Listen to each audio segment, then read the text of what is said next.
طلاق دینے والا شخص عموماً کہتا ہے کہ میں نے غصے میں طلاق دے دی تھی، تو کیا غصے میں طلاق ہو جاتی ہے؟ ہو جاتی ہے۔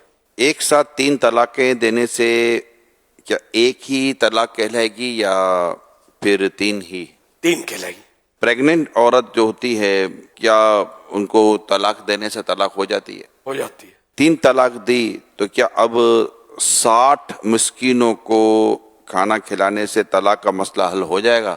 نہیں ہوگا۔ طلاق دیتے وقت گواہوں کا ہونا بھی کیا ضروری ہے؟ نہیں۔ طلاق کا معاملہ کس سے حل کروانا چاہیے، مولانا صاحب سے یا کبھی گھر کے بڑوں سے، کس سے حل کرائیں؟ علماء سے۔ بڑے بوڑھے تو بولتے ہیں توبہ کر لو، آئندہ مت کر، خیال رکھنا، وہ حرام ہوتا رہتا ہے، حرام کے بچے ہوتے رہتے ہیں۔ تو یہ کام علماء کا ہے جو اس کا فیصلہ کریں گے۔ کیا شوہر کا نام لینے سے طلاق ہو جاتی ہے؟ نہیں ہوتی۔ اگر کہ میں نے تو مذاق میں طلاق دی، تو کیا مذاق میں طلاق ہو جائے گی؟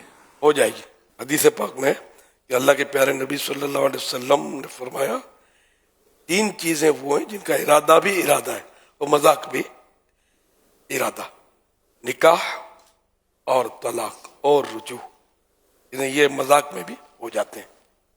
رجوع مانے طلاق کو واپس لینا، اور میرات المناجی میں یعنی ارادتاً بولے تو بھی واقع ہو جائیں گی، اور مذاق دل لگی سے کہے یا ویسے اس کے منہ سے نکل جائے یا کسی اور زبان میں بولے جس سے وہ واقف نہ ہو، بہرحال یہ کلمات اس کے منہ سے نکل جائیں، یہ چیزیں واقع ہو جائیں گی یعنی ہو جائیں گی، بشرطے کہ دیوانگی یا نیند میں نہ کہے، بیداری و ہوش میں کہے۔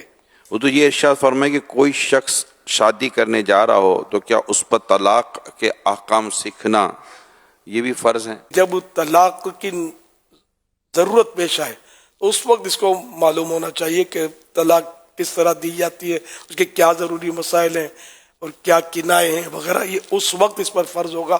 ایڈوانس میں یعنی نکاح کرنا چاہتا ہے تو اب اس کو اس وقت سیکھنا یہ فرض نہیں ہوگا، بہتر یہی ہے کہ وہ سیکھ لے، کیونکہ کچھ پتہ نہیں کہ کب مطلب انسان ہے اس کا ذہن تبدیل ہو جائے یا غصہ آ جائے یا کچھ بھی ہو جائے، وہ طلاق کی نوبت آ جائے تو اب وہ سیکھنے کیسے بیٹھے گا؟ یعنی ایک تو وہ مسائل ہوتے ہیں کہ جو طلاق کے بعد پیش آئیں گے، کہ طلاق کے بعد کیا کیا احکام ہو جاتے ہیں، تو وہ تو سیکھنا ظاہر ہے کہ اسی وقت ہوگا۔ لیکن ایک ہے کہ طلاق کے جیسے کنائے کے الفاظ آپ نے فرمائے تھے یا اسی طرح اور الفاظ ہیں، تو وہ سیکھنا تو اس کے لیے ضروری ہوگا کہ کہیں ایسا نہ ہو کہ طلاق کے الفاظ کہہ بیٹھے اور اسے پتہ ہی نہ ہو کہ میں نے کیا کہا ہے، اور نعوذ باللہ پھر وہ حرام ہو چکا ہو معاملہ اور وہ حلال سمجھ کے رکھا ہوا ہو، تو ایسی چیزوں کو سیکھنا یہ ضروری ہوگا۔